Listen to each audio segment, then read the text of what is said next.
And I say this a lot to the guys out on tour, not just, you know, Xander, but you don't get paid on Sunday for lighting up launch monitor numbers, right? Like if Right. you got paid or if you got FedEx Cup points based off of who had the best normalized data, the World Golf rankings and the FedEx Cup would look a whole lot different. But we play golf I in got about four dudes off the top of my head that are just absolutely elite on Trackman that can't get yeah. in the Tour Championship. So But so and to your point about that, you know, and obviously those guys are the best in the world, but we play golf in real conditions and real elements and wind and rain and like, you know, moisture is going to affect spin rates and stuff like that. And so the guys that are the best at managing the real time elements, I think are, you know, usually the ones that you see have the most success. Because, you know, like I said earlier, if the game was predicated on lighting up a launch monitor, I think a lot of the names would be the same, but Johnny, to your point, I think there would be some names in there that we probably don't talk enough about on a regular basis.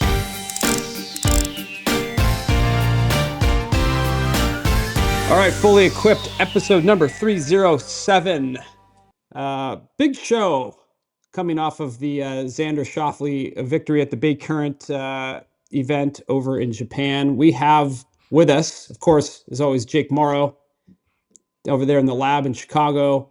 And we have somebody that's near and dear to my heart, my guy, Harry Shih, who works for Trackman on tour, sports marketing, but ultimately his job is highly interesting because he is the guy that follows Xander and Cantley and all those guys around with the Trackman and collects. You're a data collector, like you're collecting Pokemons.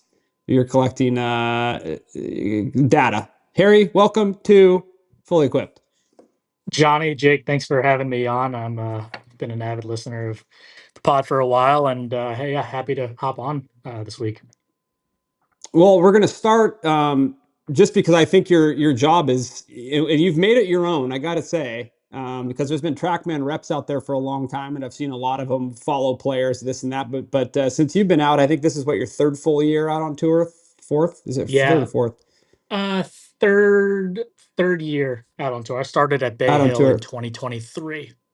Okay, Yeah, so so the cool thing about your job is that you've developed some really strong relationships, specifically with Xander and Cantley and like that crew that goes out and plays a lot. But you do a lot of yep. Xander's work. So just explain to everybody what it is exactly that you do for Trackman, what your responsibilities are, and all that fun stuff.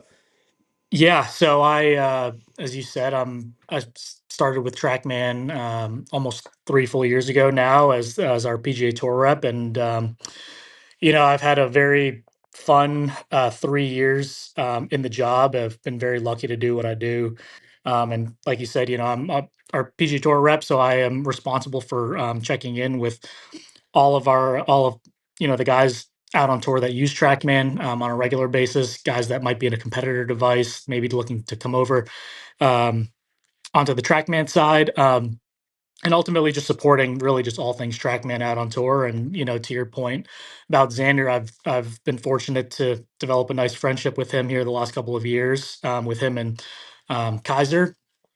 And yeah, it's become a thing now for the last 2 years. I've I'll walk every Tuesday practice round with Xander now, help them measure some shots out on the golf course for, you know, it's almost in a way become something that helps Kaiser more than it does Xander.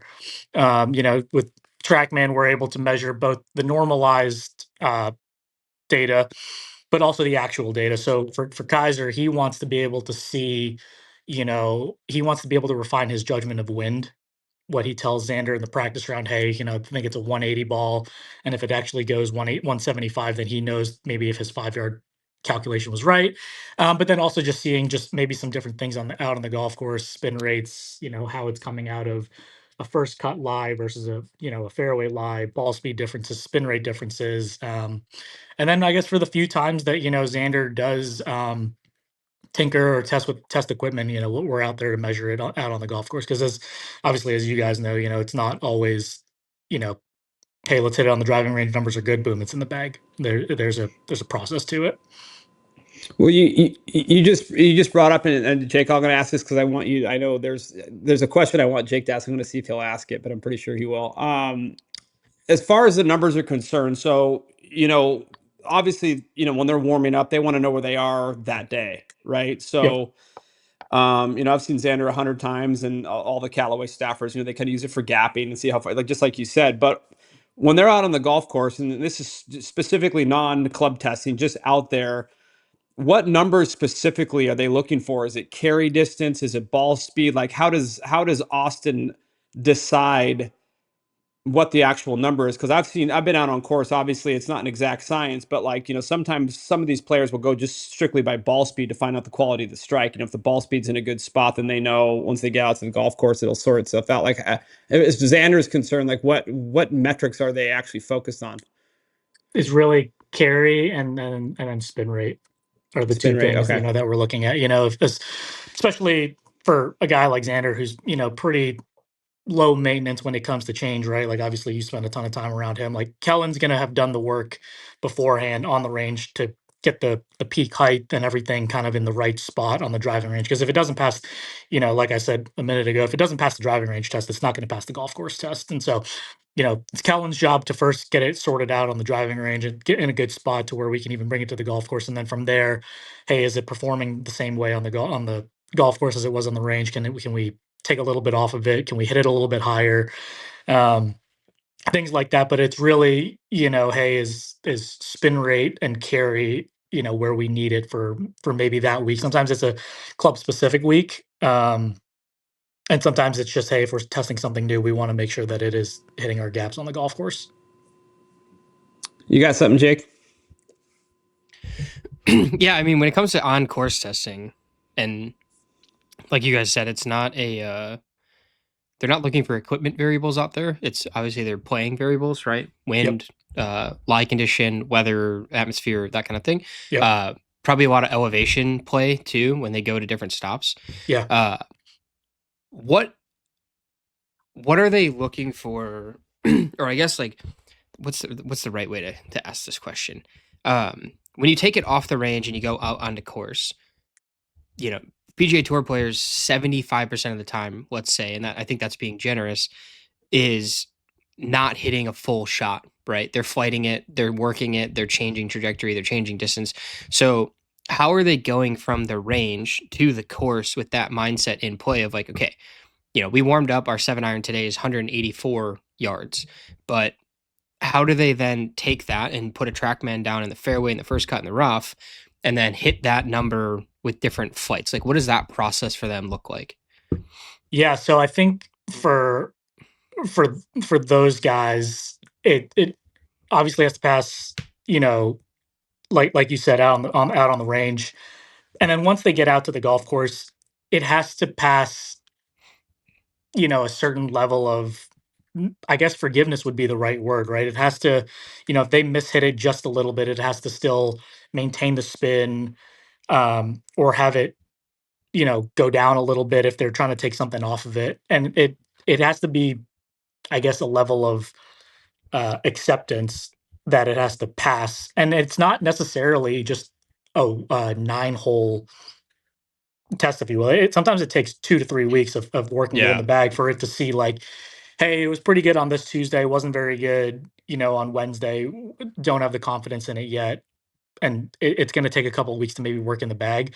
But it's really, like you said, maybe a less than perfect strike or a different lie for it to see, hey, is it ultimately going to find a spot in the bag? So Okay. what are the cool things really quick? Because I do want to dig into some of the numbers. You sent me a couple of sessions from Xander, like during the Ryder Cup, which was an interesting time to do it because of the environment that they were in, and also kind of where Xander is with his rib, and just getting, because this, truth be told, he hurt his rib, he had a kid, like it's been a ton of transition for him this year. So even winning this week to me was like, like an extra bonus. I don't, there wasn't a lot of signs pointing to the fact that he's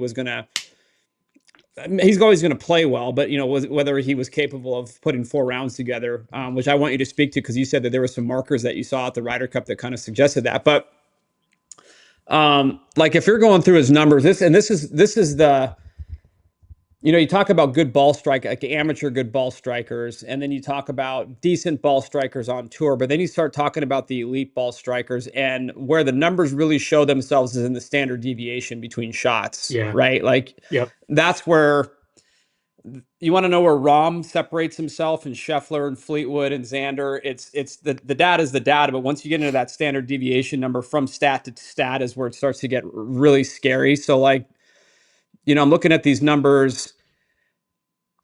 I mean, just like, let me bring this up. There's an 8-iron one that's just fascinating. Hold on, guys. So, like, his standard deviation on 8-iron. Well, we'll just take 3-wood for example. On this session, he hit 4 3-woods. Right. Yep. The standard deviation in club speed is 0.3. So that's basically making the same speed every single time. The Yep. attack angle standard deviation is 0.6. The ball speed standard deviation is 1.7. And this is the number that cracks me up because this is with a 3-wood. So just know that any 1.7, I think the 1.7 I think might also be skewed because if I remember correctly, the last one there was a pretty big drop in ball 166. speed. Yeah, I think he might have necked the last one. It was at 0.0 half. If you take out the 166, it's 170.4, 170.5, and 170.5. But then you go to go to spin rate, and this is where it starts to get freaky. So he mishit one, right? That fourth shot, but his standard deviation between all 4 shots for spin rate was 312. That is insane. How many shots? 4 shots. Wow. Which isn't a lot. It's not a humongous sample size. It's not. But go ahead. That session, he was also, like in any warm up, he's going to turn one over, he's going to hold one. So the 312 is there's some play in the shot that he's going to be hitting to begin with. If I'm not mistaken. If you eliminate the 4th shot, then his standard deviation is less than 200. Yeah. So, jeez. So I guess the narrative there is the level of consistency, the ability to swing the club the same way every single time is crazy. Because if you go to like his 8-iron, and it's in here somewhere, his 8-iron standard deviation and ball speed was like 1.5 miles or something. It was something crazy, and spin was like 500 RPMs or something like that. And that's him again hitting different shots. So, is that, when you're watching him and you're out in the golf course and you're kind of, whether he's struggling or hitting it good, like what numbers do you personally look for to kind of give you a gauge of like where he's at? Is it smash factor? Is it the standard deviation? Like how can you tell if he's kind of on a heater?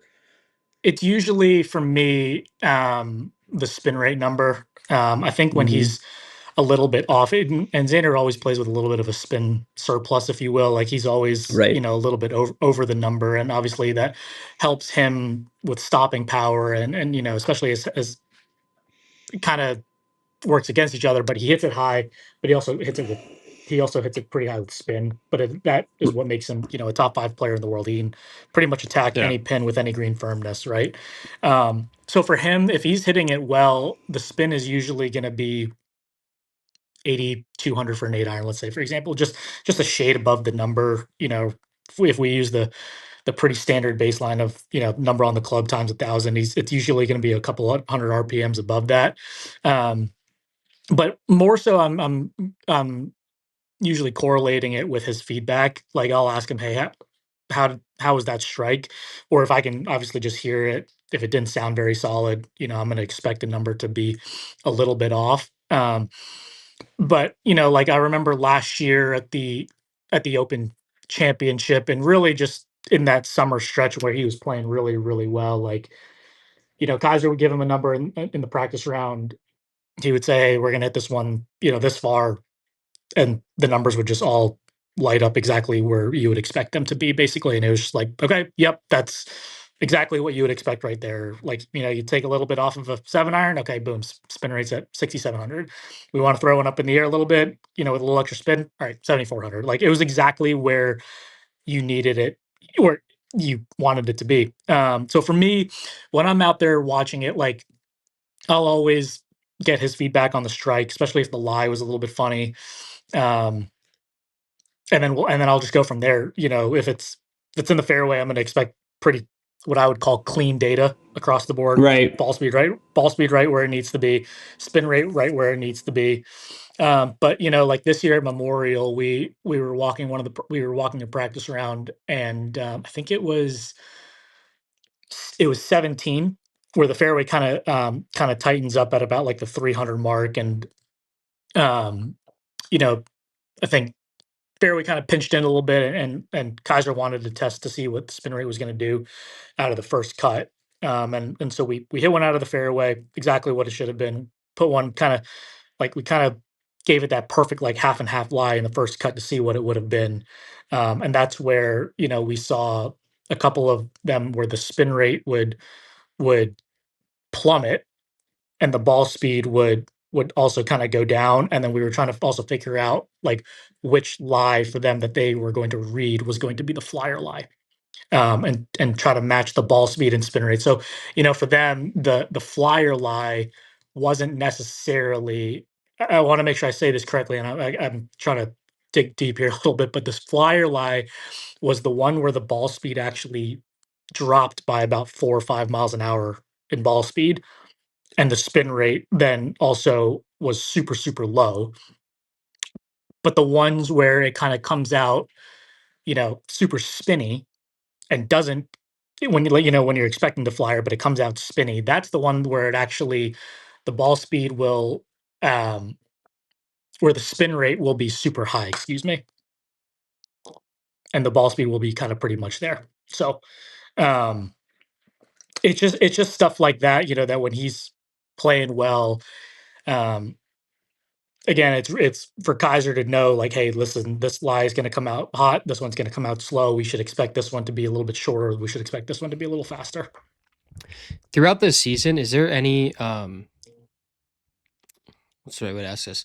So we talk about replacing wedges because of grooves all the time, right? Yep. But the average consumer doesn't need to replace their irons very often because they don't hit them enough. But the PGA Tour, the same could be said for their irons and the amount that they use them, that there is going to be groove degradation over time.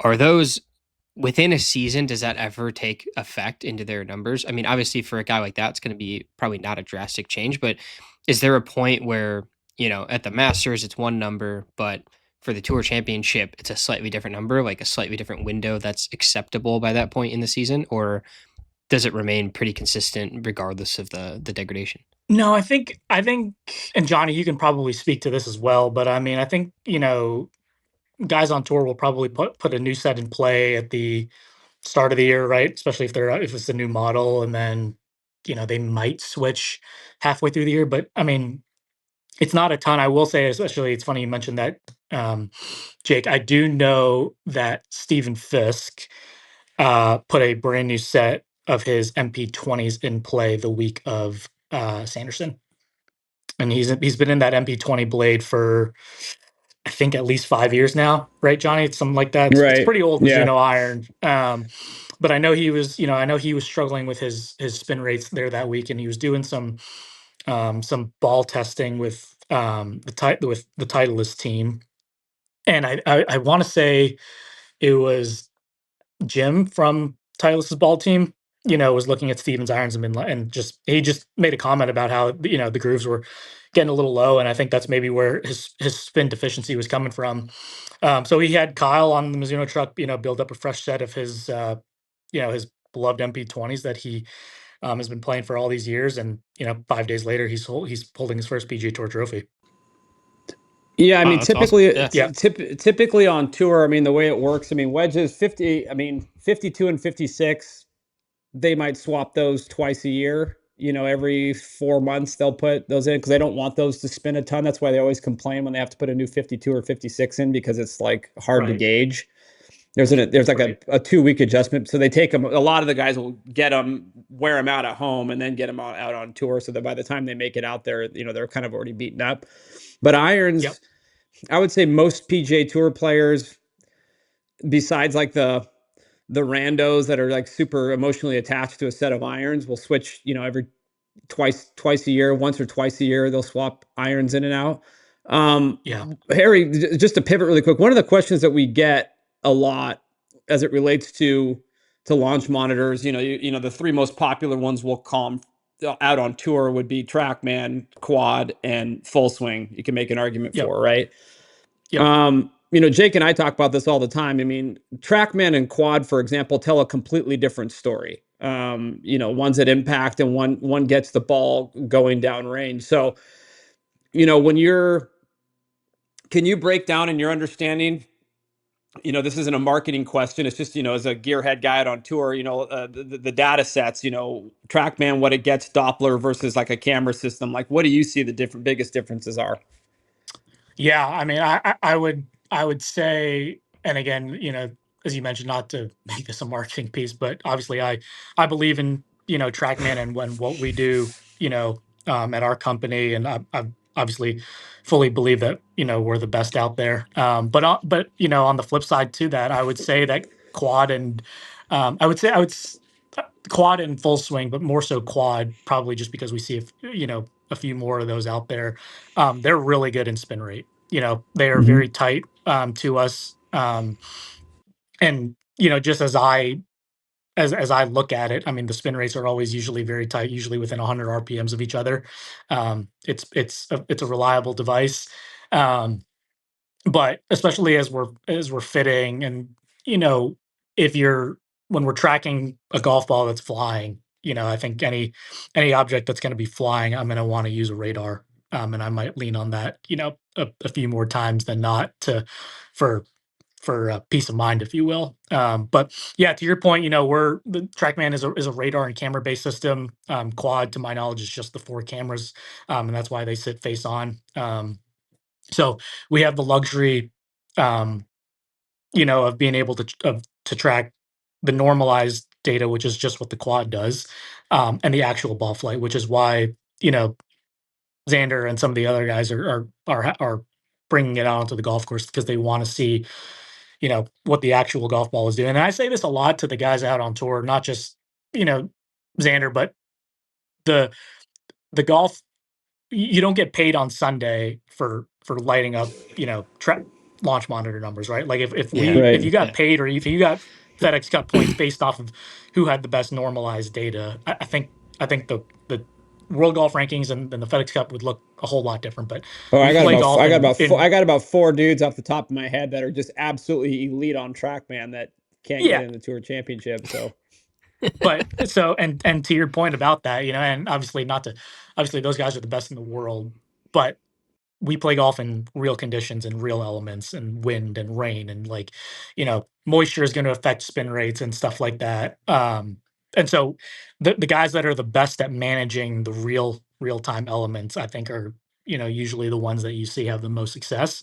Because like I said earlier, if the game was predicated on lighting up a launch monitor, I think a lot of the names would be the same. But Johnny, to your point, I think there would be some names in there that we probably don't talk enough about on a regular basis. yeah, I mean, one of the Are you questions that we get. Oh, go ahead, Jake. are you setting up bags like when you're out there? I mean, I think this is a softball question, but Yep.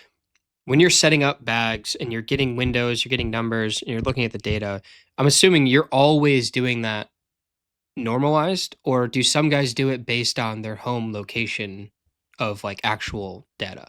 Yeah. So for me, I always started off at 77 and 0, which is what 77 degrees Fahrenheit, 0 feet elevation. Sorry. And that's what I always started out with. If a player asked me to change it to wherever the conditions are, like we're going to be in Utah in a couple of weeks, Vegas always provided a tough one, from a normalization standpoint, but we have the ability to change, excuse me, your numbers to what they are. And then that way you can kind of see if the range is fairly calm from a wind from a wind perspective, you can kind of see what the difference is going to be right there. Or you could just leave it at 77-0 if you live in Jupiter or Jacksonville or Sea Island, and just say, hey, I know I'm hitting my 7-iron exactly what it should be at home, and right now here on the range with calm winds, it's flying an extra 12 yards, and I can reliably trust that, and that's kind of the difference right there. Where does that baseline sit from, like, if you had to do a percentage of players that either pick their home variables or just straight up normalized toggle on? Like, what's the split there between players and how they initially set up their bag? Like, let's say somebody right now is going to put 13 new clubs in the bag. Are they going to get their base set, their base spreadsheet off of their home variables, or are they going to make that original spreadsheet just strictly off the normalized? It's going to be normalized to their home data. Got it. If that makes sense. So it's going to be something. No, absolutely. So, for most guys, obviously, like the 3 locations. There's a ton of guys that live here in Florida, right, and up and down the East Coast, and so it's probably going to be somewhere in that like 0 feet elevation kind of territory, about 75, 77 degrees, and then they'll kind of adjust from there. The only guys that typically make the adjustments are the guys that live in Arizona, for example, that are practicing at home, that are at elevation. You'll see some of those guys, I guess, not use home as much because it's not really reflective of the rest of the world, right? So one thing, we were in Arizona, for example, at an event last week, and in Arizona, one thing that you don't factor in, the ball doesn't spin in Arizona. It just doesn't. It doesn't spin as much. And I remember being out with like Sam Burns and a couple other players just a couple of years ago out, and he actually had to go to a spinnier golf ball the week of waste management because the ball just wasn't spinning. He had to find the spinniest golf ball we had in the truck because the ball just wasn't doing what it was doing for him at home. But one of the things, yeah, go ahead. If I could jump back in really quickly, I've got my iPad here pulled up behind my camera, and just as I was referring to those shots from Memorial out of the first cut, I found the exact numbers. So, we teed one up a little bit. These are both 9-irons, mind you. The first one came out spinny and fast at 6,200 spin, 120 ball speed, and it only carried 138.5 actual. The next one, which we kind of made a bit more of a flyer, like on purpose to see what it would do, the spin dropped down to 2488, and the ball speed also dropped to 114.8. So it was 6 miles an hour slower, but the actual carry on that shot, because of the lack of spin, went 168. So that went an extra 30 yards because we lost, 3,500 RPMs of spin, basically. Yeah, if anybody wants to know the definition of a flyer, you want to know what a flyer looks like from a data standpoint, that's a flyer. So I think, it's just as we were sitting here, I was thinking about it. I was like, wait, am I saying, I had to make sure that I was saying this correctly for, the listeners here. The flyer lie is actually coming out slower. But when you watch, like, we've all hit a flyer before, right? And like when you watch it, you're like, oh my God, that might never come down out of orbit, right? Yeah. And you think it's coming out at 200 miles an hour ball speed, but it's actually coming out a little bit slower. It's the lack of spin that makes it look on it. Yeah, it's a spin issue. Yeah, there's no float on it at all, essentially. Yeah, there's nothing keeping it in the air. The internet loves the flyer / like jumper argument, and it's so misconstrued of what actually happens on a flyer or a jumper or whatever you want to call it. I always make the joke that a lot of times, people that like to blame more helpful equipment for those, I always joke that I'm like, no, that person actually just hit the center of the face. But it's also like your lie condition 99% of the time is what will either cause or not cause a jumper / flyer, and it's 100% due to spin. I wish we could shout that at people every single day. The first thing they do when they wake up in the morning is flyers or spin, not speed. Well, that's 30 yards. It's ridiculous. So far. That's ridiculous. But they talk a lot about, one of the things we talk a lot about on the Callaway truck is always keeping the ball in your hand. You know what I mean? So when they'll say, a guy will get a flyer lie, you'll have a driver doesn't spin enough, that club's not going to keep the ball in your hand ever. Right. So when Yeah. they're always trying to figure out, like Kaiser and some of the caddies out there are always trying to figure out what situations are we going to lose control. Like at what point do I not have any control on my hands on the steering wheel? And that's kind of what they're trying to find out. What is it, a down grain lie? Is it that the one that sinks to the bottom? Like at what point is this ball? Is this a guess versus an actual calculation? So there's Which happens. spin is your friend, especially out Mm-hmm. on tour, but even at the amateur level, like I'm guilty of reading forums and stuff like that, and everybody's always trying to find a spin killer or the lowest spinning this, and no, Yeah. Trust spin is me. your friend. Yeah, Spin we is know. your I mean, friend, especially out on the I PGA want Tour. to. We're gonna get into your gearhead stuff at the end of the show, Harry, because he's an epic gearhead. Yeah. But really quickly, I want to. This is the last thing we're gonna talk, and then we're gonna get into some general equipment stuff, just some Yep. nerd stuff. But like just the last part about Xander. So, if you look at the lofts of his clubs, for example, like his, Yep.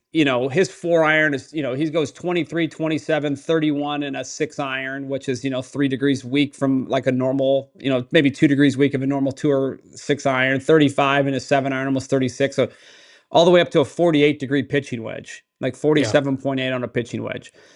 So he has what I would call old school lofts. I mean, those are the lofts that I played, the late 90s, early 2000s, but where you start to see the efficiency and kind of the beauty of Xander Schauffele, and I can throw Rombo into this conversation because his impact conditions are pretty similar. They really lean the handle. But if you look at his dynamic loft, and this is where, talking about the speed that he generated, and Harry, you saw this firsthand, but like he's the one player that I've seen, and I think we talked about this when he did my podcast when I was at Callaway, Harry, a little bit. Yep. But usually when players get faster, especially with the driver, to the amount that Xander did, Xander went from like cruising at like mid to high 170s to cruising at, the middle. Last year he was cruising at 184, 185. But his angle, his impact conditions didn't change at all. So he got really strong. He got really flexible. Chris got the club on top or slightly on the plane, which was huge for Xander because the club stays in front of him all the time. But his attack angle, because I've seen Trackman sessions from him from 22, 23, all the way through the swing changes. His attack angle does not change. He's like in this session right here, he goes 0.0, 0.2, 0.2, and 0.1. So his standard deviation on his attack angle with a driver is 0.1. So does it look like he's hitting up on it at all? No. Like he does not have, I just bomb it Trackman numbers. But he bombs it. So if anybody wants to know like what the best example of gaining speed looks like that I've ever seen versus with the data is what Xander did. Xander, the only number that all this hard work got him was 2 numbers. One is his ceiling went way up as far as speed's concerned, because I saw him hit 191, not 192. I know he can get there. But with the rib injury, having a child, not being as on it as he maybe was last year, now his floor is 180, where before is like when he wasn't feeling so good, he was in the low 170s. So if you want to know what real speed looks like, it's the ability to not be so awesome and still have a 5-6 mile an hour cruising speed. That's where the distance makeup is for him over the course of a year. It's not like in the high ones. It's the ability to like not feel awesome and still fling it out there 181. That's why these guys train the way that they do. It's not, like I said, it's not to get to 195. It's so I can roll out of bed when it's cold and still hit at 180. Yeah, and that is pretty much what just shows in this, right, in the strokes game data, like off the tee. Like you're gonna be starting, you've raised your floor, to your point, just a little bit higher, and you're just starting, a quarter of a shot or a third of a shot just up on the field each day. And so when you're not on, over the course of a season, like you're just going to be starting that much further ahead. And to your point about, Xander's lofts, yeah, very old school, right? Like 35. I mean, you would know probably better, but I mean, he plays a 7-iron at 35 and change, right? Like pretty close to 36. I don't think it's quite 36 on the dot. No, it's 35 and a half or something like that. Something like that, yeah. But it's so he's able to generate all this speed distance with very, very weak lofts, which is a testament to, I think, his impact conditions, the work that he's done with Chris and his team to get stronger. I think it's a misconception, you know, something that I've learned a ton on this job in the last 3 years, just being and watching the, best players on tour. And I think one of the misconceptions that was cleared up pretty quickly for me was when you gain speed, you don't necessarily always gain spin. Like I don't Mm-mm. think I don't think Xander changed his lofts when he No. added all that speed at the start of 24. So I think what people don't realize is that yes, you can swing it faster, but you can also become more dynamic in the process. And so you can actually learn to lean the shaft even more or take loft off to where you would actually need to find spin, where most people think, hey, I'm going to add speed, therefore I have to go to a stiffer, whatever shaft, kill more spin Yeah. type scenario. But in Xander's case, he really didn't need to at all. And to your point about delivery, when I first met Xander and was walking with him on the golf course in 2023, to your point, he was in the high 170s, on the golf course, 77, 78. But probably what was more telling was, he was more comfortable swinging the driver with a Mm-hmm. negative attack angle. And I think that's something that people don't really realize. And all the work that he's done with Chris, has helped him kind of become more level through the strike. So for him, it's more shallow, more up technically. But to Johnny's point, at the start of this uh, question, he's not swinging it 4, 5, 6 up like a crazy long drive No, guy. that feels like 15 degrees up to him. Like if he can get to Correct. 2 up, it feels like his right shoulder is going to go into the ground. I mean, it feels like this. Yeah, Um, but which is that's just go ahead. what him and Chris have worked on, obviously incredibly well here in the last what almost 2 years now that they've been working together. And with those changes, Ryder Cup and uh, Bethpage versus Rome from a couple of years ago. That's when the kind of the changes started, was right after that. And so that was something that actually that we wanted to test in the days leading up to the start of the Ryder Cup. When we were walking practice rounds, I think you know pairings came out with the guys kind of knew that, hey, good chance Pat and Xander were going to be playing together, right? And so they were going to be doing alternate shot together. And Kaiser just wanted us to just double check that, hey, since the last Ryder Cup, Pat hasn't switched golf balls since Rome. So it was a golf ball that Xander was somewhat familiar with. But because his impact conditions have changed and his delivery has changed, he wanted to make sure that that all the numbers were pretty much what they remembered from Rome. And sure enough, they were. But it was just a good peace of mind check to know, hey, golf swing has changed, but ball flight is pretty much what we remember. Well, he And went from, like, if you go back into his sessions, like, to your point about his swing changing, like it changed, like I said, the club's more like kind of up and down the line now than it was. I think what yeah, more or less changed, his bad swings changed substantially, meaning like he used to get way underneath it, and there was a lot of problems when he wasn't swinging it well. But like now, if you look at his control, I think these swing changes have done, what I've really noticed is it allows him to control the bottom better than he ever has. And I think a lot of that's because everything's more in sequence. And I'm not a swing teacher. This is just what I see as like a swing dork. But like if you look at his dynamic loft, like the efficiency of, like, which is a great iron number to kind of look at as far as efficiency of strike, like he yeah, controls dynamic loft like with an 8-iron, where your normal handicapper might have a standard deviation of, like, call it 4 or 5 degrees up and down if you hit 5 or 6 shots. His is at 1.6. So rule of thumb for like dynamic loft, it's usually like 2/3. So if you have like a 35-degree 8-iron, anywhere in the low 20s is a good number. So like you have a yeah, couple of strikes here. And granted, this is at the Ryder Cup, so he's not swinging full. He's not full send Xander right now. He hasn't been this whole year because of his rib. But I mean, 127 ball speed, 9100 spin, 22.9 dynamic loft. Club pass is in a good spot. Attack angle, his attack angle standard deviation amongst 5 or 6 8-irons was like 0.8.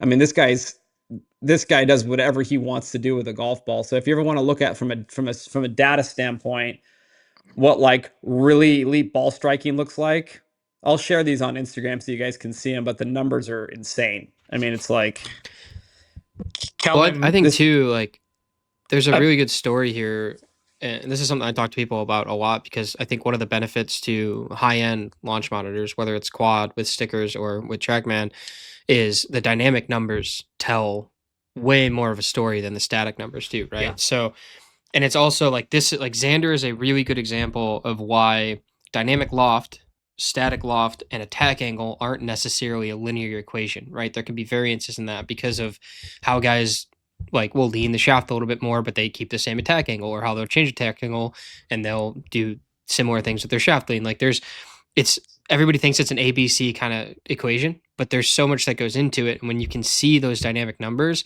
I also think from the level of any consumer golfer, like whether it's recreational 20 handicapper or scratch golfers that are trying to make it, the availability to see dynamic numbers and then understand the story between those numbers just by watching it consistently or looking at other people's data or seeing data posted and paying attention to it is a really, really cool way to help them really understand their gear. And then you look at, the benefits of Trackman with the flight tracking, it does add another level to it because you're able to see a much more accurate picture of what that story at impact tells you about your ball flight from again from a dynamic standpoint, right? Because there's numbers in ball flight that I would call static. Like nothing is static because it's a flying ball, but like there's numbers that I would call static and there's numbers that I would call dynamic. And when you get into things that are much more in depth than spin and speed, which is what everybody likes to focus on, the story develops and you can get way more into an understanding of what you're doing with your equipment versus just looking at a picture and trying to go after stuff. Like I know we're going to get into the gear nerd stuff here in a second.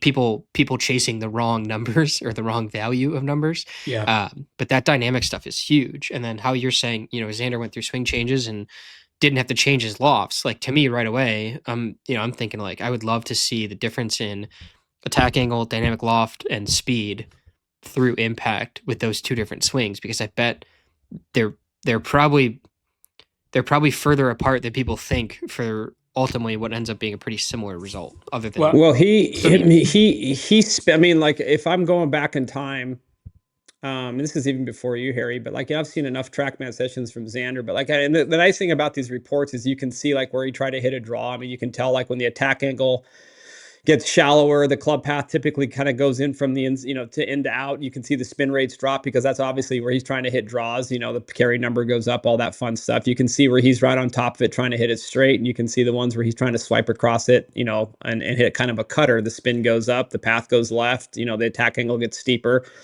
So, like again, and I go back to what I remember his numbers being a club head speed. And if we're talking about 8-iron, club head speed, I would say with an 8-iron for him probably increased 2 miles an hour since the old swing. I think he was in the high 80s, I think, before with an 8-iron. Spin, he's always spun it. So that's never been really an issue. He's always been on the higher side. Like Harry said, he's anywhere between plus or minus 300 RPMs, with the number of the iron. What ball does he play, Johnny? He plays a Chrome Tour dot, which is a kind of a higher spinning, lower launching Chrome Tour. But like if you look at his dynamic loft and his overall delivery, look, those numbers are pretty consistent. What you see though is when he makes a bad swing versus like what because you could tell when he was really underneath it before, those numbers are now non-existent with the Como swing. So like that's where I see these swing changes really kind of, especially when you start to get to the longer stuff. When you looked at his sessions before, you might see 10 swings, you'd see 7 really awesome numbers, and then 3 like, what the hell are these doing here? And that was typically when the club would get stuck behind him or something would happen. And and Harry and I have stood there enough when Xander's not feeling so awesome and kind of half-assing it out there, like the 8-irons. That I think are in that data set. I did the math on it last night, and like you just mentioned it a couple of minutes ago, but kind of a good rule of thumb to start with, right? For maybe an average ball striker would be whatever the loft is on your iron, 2/3 of that would be a really good dynamic loft, right? Kellen, for Callaway, has told me 60%, so that's a little bit less, maybe call it 6% less. if you look at Xander's dynamic loft there, I think I did the math on it. I think it's like 57, 56%. So I mean, he is really leaning, the shaft there and ability to kind of control his low point, but kind of came from his strength. And, that's why he's able to hit it kind of as far as he does. And to your point, Jake, it's a matter of managing your dynamic loft and your attack angle, which at Trackman we just call, spin loft. And if you can kind of measure that and maintain it, uh, over the course of time, you're going to become a better ball striker, or you're going to become, a more consistent ball striker if you can kind of manage your spin loft relationship. Yeah, that's one of my favorite Trackman buzzwords is spin loft. So can you go into that for a second? Because spin loft is, if you understand it well, or you have a fitter that understands it well, Yeah, can be everything, right? Like right. that can be your North Star for a lot of people. But it can also, if you misunderstand spin loft, it can be a really quick detriment to your fitting and your understanding of your equipment, because it's one of those things where it's like you either kind of get it or you don't get it. And if you don't get it, don't use it. Like just leave it off to the side. So can you walk us through just real quick, like whether it's Xander or somebody else, or just an average 10 handicap or whatever, talk about spin loft a little bit, why that number was developed within the Trackman system, and then why that number has become to the right people, why that can be kind of a North Star for your fitting as you go throughout the bag. Yeah, so spin loft is, the difference between your attack angle and your dynamic loft. So, excuse me, dynamic loft minus your angle of attack. So if you have an iron that's with a dynamic loft of, let's say, 21 degrees, and your angle of attack is going to be 5 down, let's say, your spin loft becomes 26 degrees. And so as as you manage those two numbers, the closer you bring them together, you know, the less spin that you impart on the golf ball, and the wider that you increase that. And you can either do that by, you know, adding dynamic loft and also steepening your angle of attack. That's going to create more spin. Now you can keep this relationship and just point it further down or further up, which then will change launch conditions. So the ability to maintain kind of, at the end of the day, we're iron play and really golf in general is just about controlling your distance, right? So if you can kind of maintain this relationship here, whether you have it this far apart or this far apart, your ability to control your spin loft is also ultimately going to help control your distance control. So for people at home or listening, watching, whatever, Yep. talk about how that works against, and validates or invalidates straight up launch angle, which, so like I mentioned before, right? I think there are some ball characteristics that Yep. I would consider, quote unquote static versus dynamic. I think of launch angle Yep. as a static flight measurement, right? Like Right. obviously, again, it's flying, it's not a static thing, but Yep. I consider that a static measurement because of something like spin loft. The launch angle doesn't always tell the story, right? Right. So talk a little bit about that connection, and then, because I think people in their mind, the first thing they're going to say is, well, what's launch angle then, right? Like, so just give us the difference there. Yeah. So the between launch angle and spin loft, you're saying? Yeah. Yeah. So launch angle is basically just going to be the angle at which the golf ball is leaving the club head, right? And creates the angle at which it's taking off. The spin loft is going to be the club delivery into the golf ball.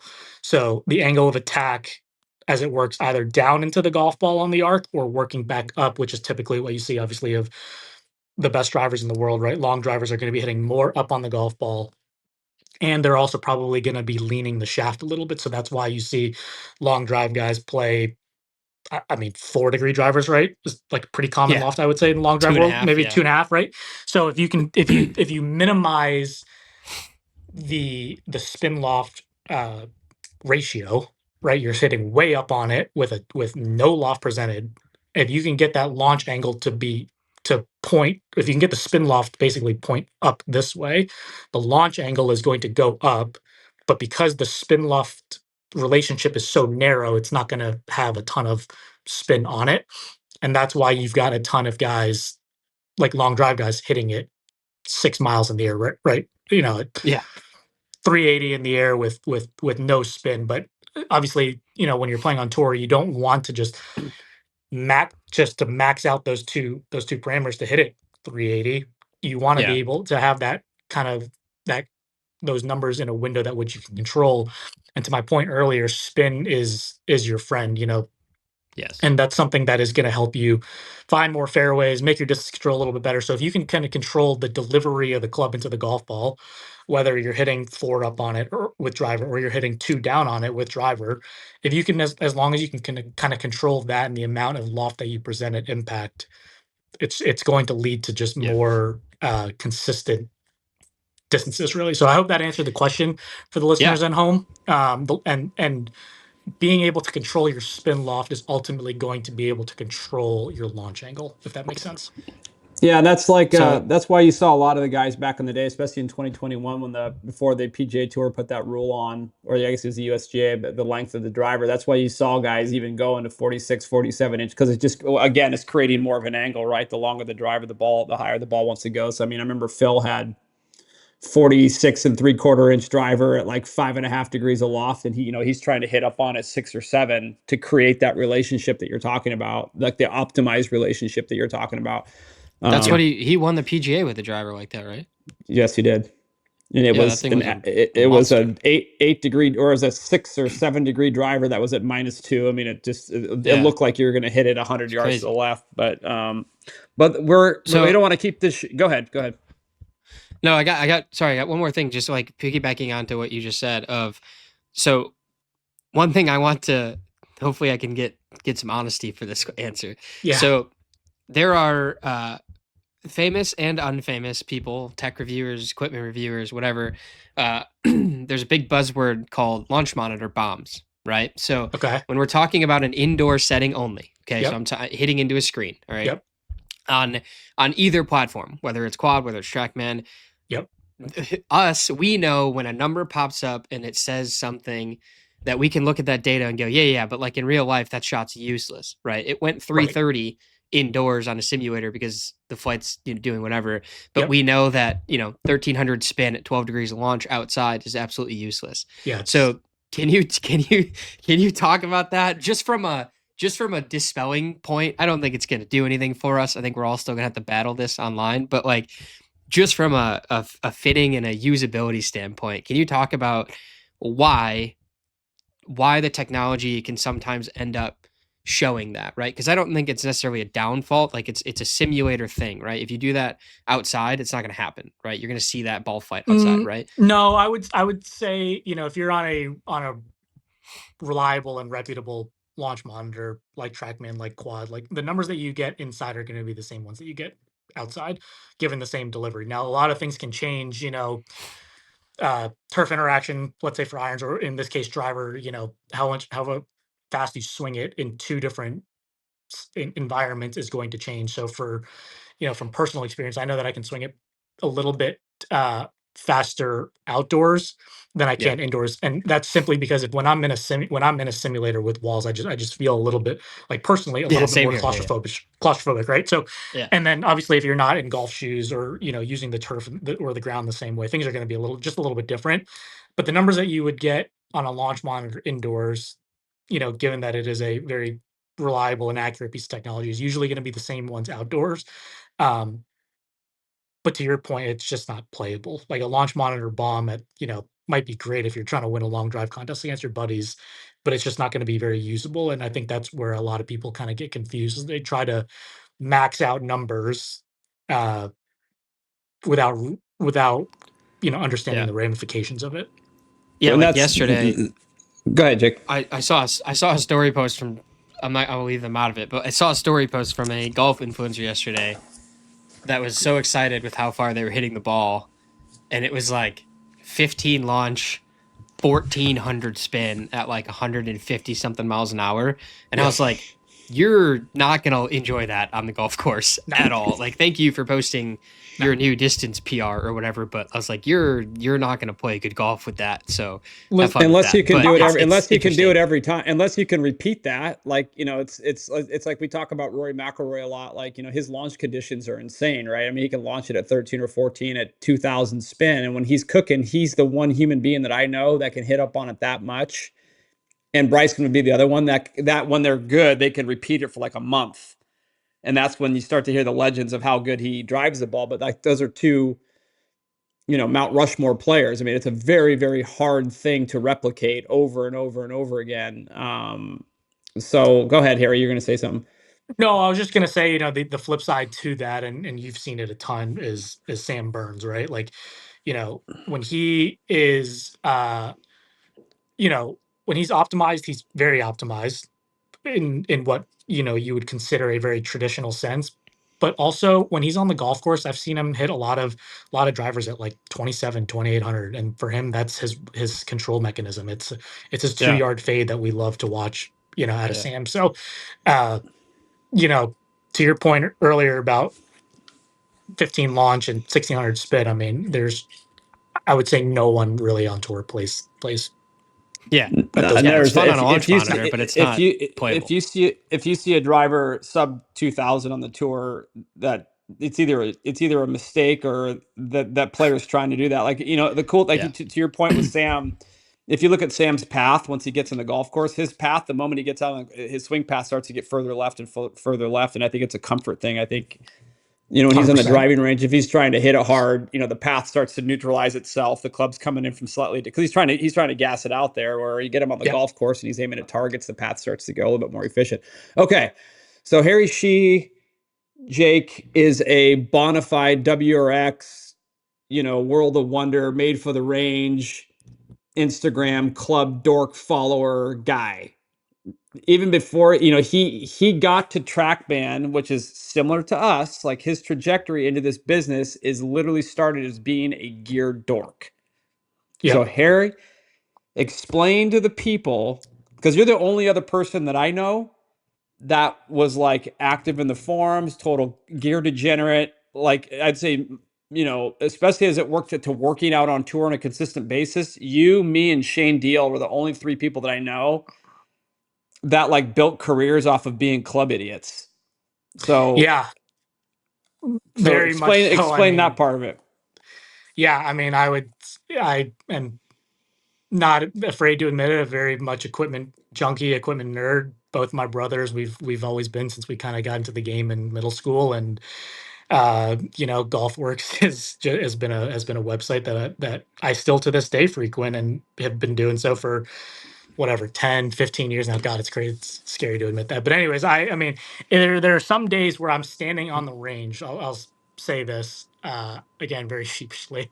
There are some days I'm standing on the range watching Greg take the photos.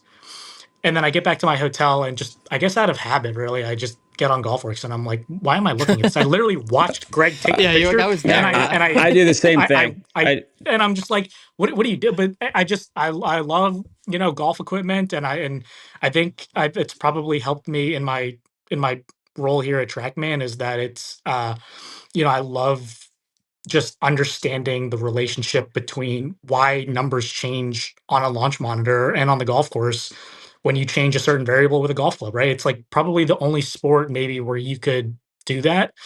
It's just so, like, we have 14 of them. I mean, even tennis, you only have one racket that you play with. And I mean, I don't know enough about tennis rackets and strings and frames, but I mean, we have 14 options to tinker with. And the golf community worldwide we're sickos about changing golf equipment, thinking that it's, you know, hey, this, if I make this one change, right, it's the next, it's what's going to get me over the edge. So I've always loved golf equipment. I think I remember, Johnny, you know, when I first got out there, I introduced myself to you, and you know, just read a lot of your stuff, watched a lot of your stuff, but yeah, golf equipment is a sickness, I guess, if you will. But obviously, we all have a special place in it for our hearts, I guess. What's your vice?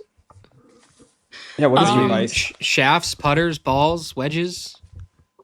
Probably putters and golf balls. Ooh. Yeah, the amount of putters that I have upstairs, not crazy, but a nice collection up there. I don't tinker with drivers a ton. I like a good, I like a good wedge test, iron test, putter test. I feel like those are probably, for me, the driver has never been like super fun to tinker with, because once I find a good one, I just keep it. Interesting. Well, it's Yeah. because they're so hard to, people will say like, driver fittings, relatively easy. It is to find like a good driver, to find a great driver, like Jake's, triple diamond tour draw, for example, like the way you hit that one, or to find one that's really dialed. Like once you do find one that you have utter confidence in, you got to let it ride for a long time, because you're trading that. And to me, in my career, I've probably had 5 drivers in my life that were like, this is an absolute banger. I'd play for my life with this driver. I have that much Probably trust in this thing.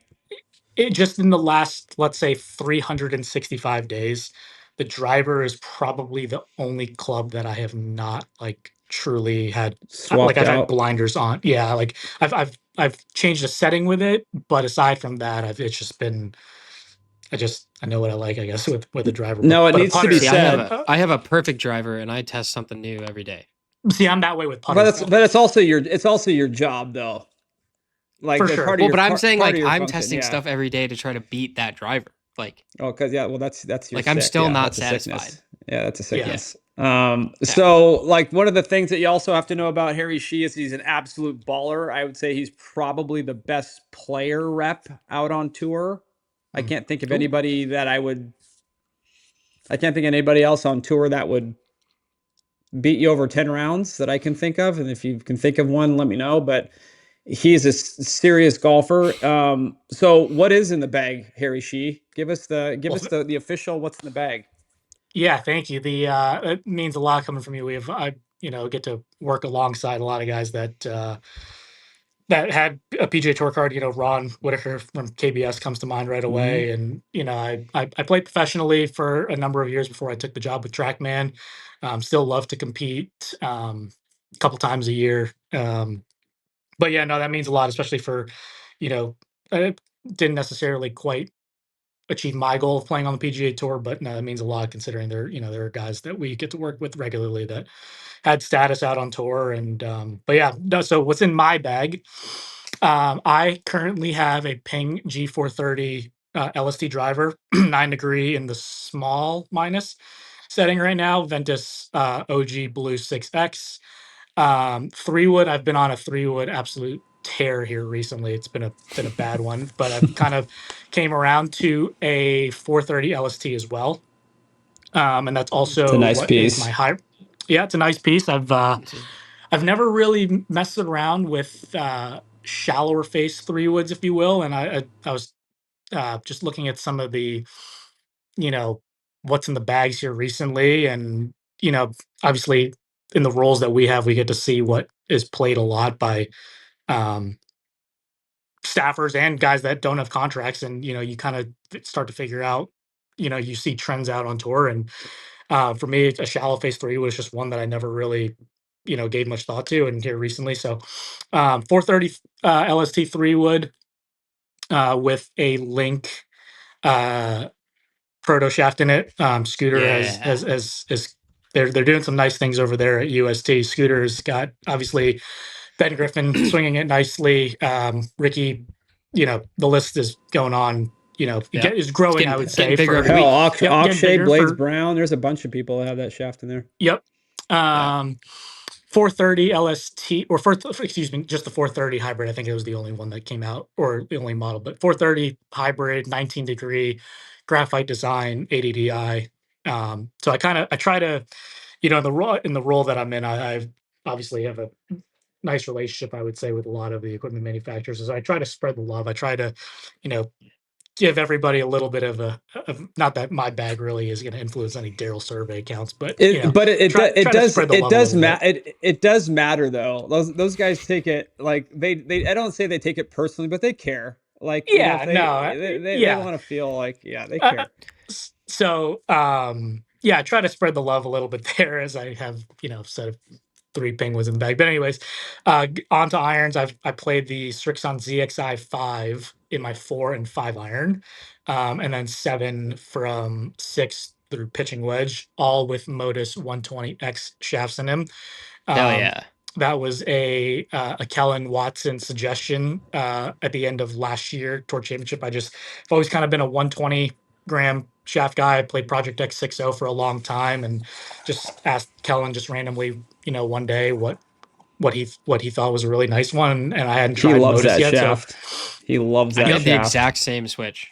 Yeah, so moved over to that, and so I'm playing that. Started playing the Strixon irons at the start of this year. Michael Jolly and Rob were kind enough to kind of cook up a set for me, and never had played Strixon irons before. And the VT Soul feels really, really good going through the turf. And so that's for irons. Wedges, I play a SM10 50 12F gap wedge. SM10 50 410S sand wedge bent to 55. And then my lob wedge, I actually just started messing around with, thanks to our buddy Aaron Dill, a nice A plus grind in my 60. It's a nice one. It's a nice piece. So I've got that, and then I used that one, and then Cleveland has their full bounce but lower bounce number. I believe it's a wide sole, low bounce lobber. Yeah, it's their full sole option in the 60. I think at retail only comes in 12 degree, but they have a tour only one at 9 degree bounce, which just is a little bit easier through the turf when you open it up. So I bounce between the A plus and that one. And then golf ball, I have been playing the Z Star XV this year. Feels really good. Launches a little bit higher. I have like I said at the start of this part of pod here, golf ball I love to test with. So, but I was in the Pro V1X for a long time before that, Pro V1 before that, and just have started to try to find a little bit of spin there. And XV this year, I think I'm good friends with Andrew Novak. Him and his wife are the reason that I'm with my wife, and we do a lot of dog sitting for the Novaks. And I think at the start of the year, I was at his house pretty much literally, I think the entire month of January while he was playing West Coast Swing, dog sitting for them. And I think just being around all the Strixon gear in his household, I think I just decided to give the XV a shot, even though he plays the Diamond. And so I've just been playing the Diamond all year. And then putter, I have a certified, I would say, nice piece. Thanks to Cody, I have a AI 6F, which is a flow neck, kind of a higher, longer flow neck on a six head with the white hot insert. That's been in the bag for over a year now. Doesn't mean I haven't tinkered and brought other putters to the putting green, but every tournament round that I've played this year has been with the 6F. Yeah, you gotta show his boss sometimes. Do you know what I love about this though? Like you brought up, like looking at pictures, for example, on WRX. Like, isn't it funny? Like I don't work for WRX. I haven't worked there in years, but like I swear to God, I've seen every single picture in every photo gallery every week for 20 something years. Like I still go when they pop in there, I'll sit there and flip through all the pictures. It's such a habit at this point. Like on Mondays and Tuesdays, it's like I gotta go through the pictures. I gotta see what they got, and it's weird. It is surreal when you're standing next to Greg and or if it's like I took my pictures first and then he went after me and took his pictures. I still look at all the pictures. Like it's such a habit. But it's funny. So and Jake and I talk about this a lot too. And people ask me, what are the quote unquote like cult favorites on tour? Yeah. As far as clubs are concerned. And I can say this with quite a bit of conviction. GT3, those things end up everywhere. Phenomenal driver. Ping G430 specifically ends up in a lot of bags. TaylorMade fairway woods, QI10 and QI35 seem to, like Strixon irons, make it into a lot of bags. Obviously the Vokey T grind, A plus and K-Star make it into a lot of bags. K-Star this year especially. K-Star's made it in, but when I was at Callaway, the T grind was the pariah of any good wedge program, because no matter how good your wedge was, there was always the threat that Aaron was going to get that. And once the tee grind got into somebody's bag, it was a wrap. I don't care how good your tee grind was. Like Aaron would get in there and do his thing, and you got problems. Which I think, I love kind of tracking that stuff. And, I would say what you do, we've talked about this on the range before, if anybody wants some serious gear insight as to what's working, why players following Trackman, for example, on social and some of the content that they do, and listening to what guys like Harry have to say, that's about as inside baseball as you're going to get as far as to the performance of a piece of equipment. Because, we could sit there and tell you what's in the bag, but you guys provide the information, the actual real story of what that thing's doing in the air, what that club's doing for that player. That's why I've always said, I said this to LV, and when I was at WRX, we did like a 2-episode podcast because we just couldn't stop talking about everything. I think where fitting is going, and even golf club R&D, I think, and I have to throw quad in there too. I think what the amount of data that you two companies have access to, is going to inform kind of how my kids are going to get fit in the future. And you could say, well, no shit, that's already happening right now. But I literally think our understanding of the data, especially as the sample size gets bigger and bigger, and then using AI and everything else you can use, it's fascinating. Go ahead. I was going to ask, because you're segueing it to it perfectly before we end here. Like, so today I saw a social media post that said that, was it Tracy, right? Is that what it's called? Yep. Yeah. That's it's your guys' own AI tool. I had never heard about it until the announcement who today. is she? I think it's because it was Tracy. It's included in IO, right? Like, correct. That was the announcement, was it's now in IO. Yep. Tracy has been. Just go for it with Tracy. Yeah. Yeah, Tracy has been around actually for a couple of years on our TPS platform, which is our like indoor studio setup, right? So if you're outdoors working, excuse me, like on the driving range at a PGA Tour event, you're going to be working off of an iPad. That's what I do most of my work with on the guys. Like I'm going to be carrying around an iPad or an iPhone when I'm walking with a player or working with a player on the range. But if you're in a studio, like at a 5-iron golf, for example, or something of that nature, right? You're going to be working off our Trackman Performance Studio platform. Mm-hmm. So Tracy has been around for a very long time, for a couple of years now. And with the advent of our IO system, which is our newest indoor optimized ceiling mounted unit that we, are using now for most of our indoor sim build outs. We have the ability. We actually just released, angle of attack for IO, which is obviously incredibly difficult when you have a ceiling mounted device.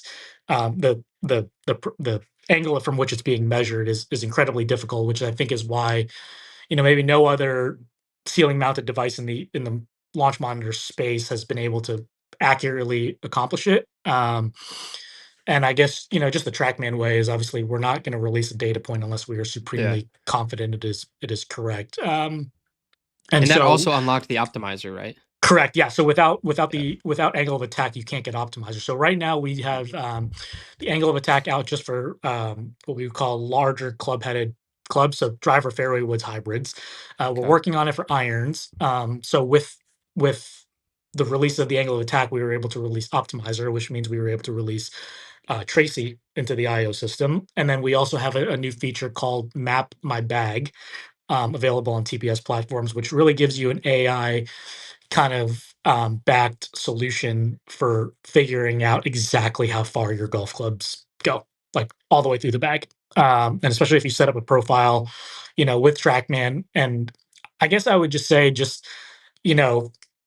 thinking about what's in my bag, to your point about trends on tour, Johnny, right? Like, and you're seeing the pictures of what guys are playing and non-contracted guys, like, just go out there and test everything. Right. Like, I think all three of us here on this pod have had we obviously hold a special relationship with a lot of the colleagues that we get to, work with on a regular basis. And so we might have obviously a little bit more freedom to test whenever we want. But if you're about to go for a fitting, just keep an open mind.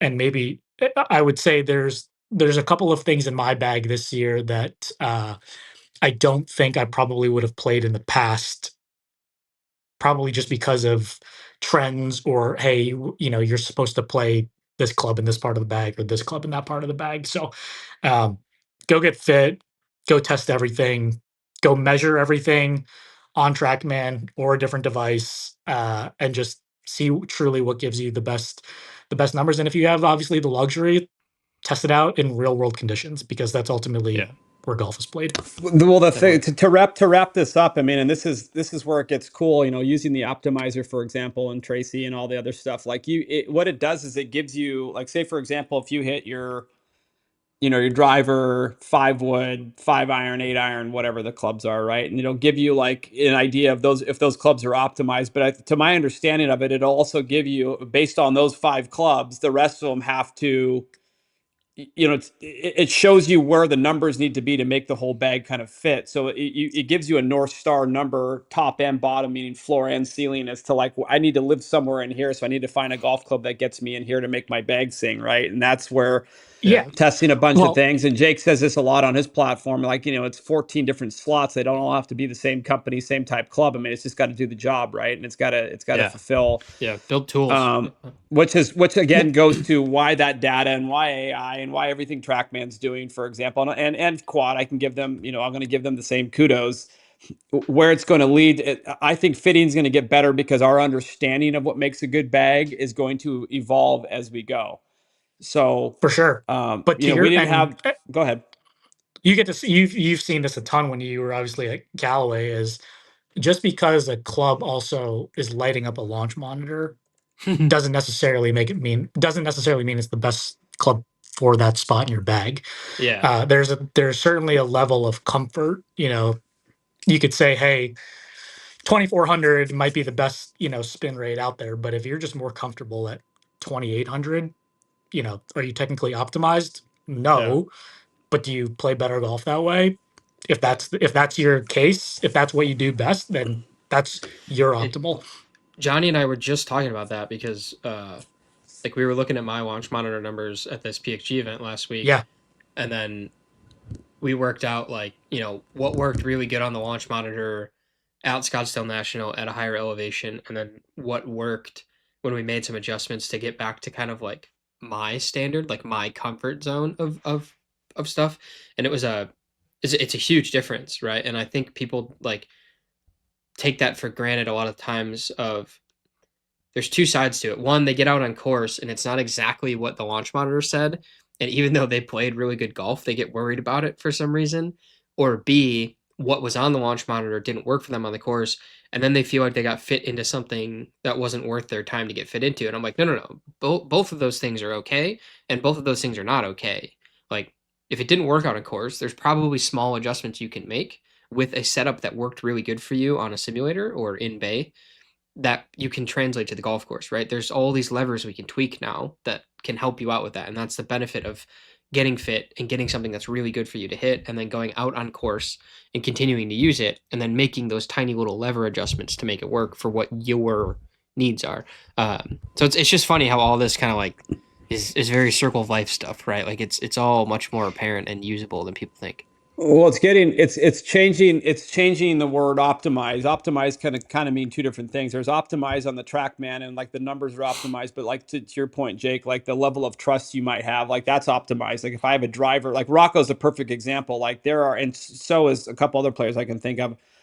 Like if you take Rocco, for example, there's 15 golf clubs that I could hand him that he'll hit further, that he'll launch higher, especially with drivers. But his optimize is one that he can get out there and swing at 100 miles an hour at 150 ball speed that spins at 2,700 that turns right to left. So for him, fitting drivers is easy. As long as it does that, he's optimized. Like he doesn't care if there's one that goes out there because he can't physically make it do what he wants to do every single time. So there is a level of like self-awareness to a good fitting that the players have to have. And that's kind of what I'm saying is like these systems and the ability to go into a hitting bay and really analyze your data and understand it is only going to make that conversation for fitters easier with the consumer, as the consumer understands more about what's actually good versus like what's like, holy shit, that ball went really, really far. Because the holy shit, the ball went really, really far golf club probably isn't the right one for you. It's probably the one that, it looks a little different in the air. But we're almost at an hour and a half. Harry Shih, we need to have you on. I think this needs to be like a once a month situation, because especially when the season picks up, because just for the folks at home, the insight that this guy gets and what he sees and his job itself is literally boots on the ground inside the belly of the beast on equipment and what a player's doing. The story that you see to do your job is as inside baseball as it gets. The only way to enhance it, I guess, would be to stick a stats guy with you, like Hortzy or one of those stat guys in there, just to make it all marry up, or Corey Jez or somebody. But ultimately, like, stats and data is kind of where it's all going. And the nice thing is, once you tell your story to the player and they understand it, the best players in the world, they kind of throw all that shit to the side and go out and go to war. Like, what a 7-iron spinning out on Thursday, they could care less. So, where do we find you, Harry? Give us your Instagram handle so we can pump up your numbers. Yeah, thanks. So I've got, on Instagram, H Golf. That's HSHIH Golf on Instagram, and I think it's the same on Twitter. Haven't been super active on X here recently. Get a lot of my news from there. But then and then not haven't been super active, actually. I say that on Instagram with posts this year, but stories I'm usually, I would say, fairly regular. But I try to provide a little, maybe peek behind the curtain, if you will, like what you guys do. Maybe not obviously to the extent equipment wise, but I've certainly got a very fun rollout on tour. I'm lucky to be kind of have, like you said, that insider spotted with new equipment testing and performance stuff, and being able to see all that. So I don't take my job for granted, for sure. Well, thank you for coming on Fully Equipped episode 307 with Harry Shih. Cool thing is, starting next year, we'll be seeing a lot of you now that I'm going to be, quote unquote Trackman ambassador, adjacent with my hitting bay in Toronto. So we'll have lots to talk about, going over the numbers and whatnot. But thank you for your time. Thank you for your service, Harry. And as always, Jake Morrow over there in his little lab. Boys, that was fun. That could have gone on for 5 hours. We could have kept on talking for a long time there. Thanks for having me on this week, guys. Well, it's an honor. That's Jake. That's Harry. I'm Johnny. Fully Equipped episode 307. We're out of here.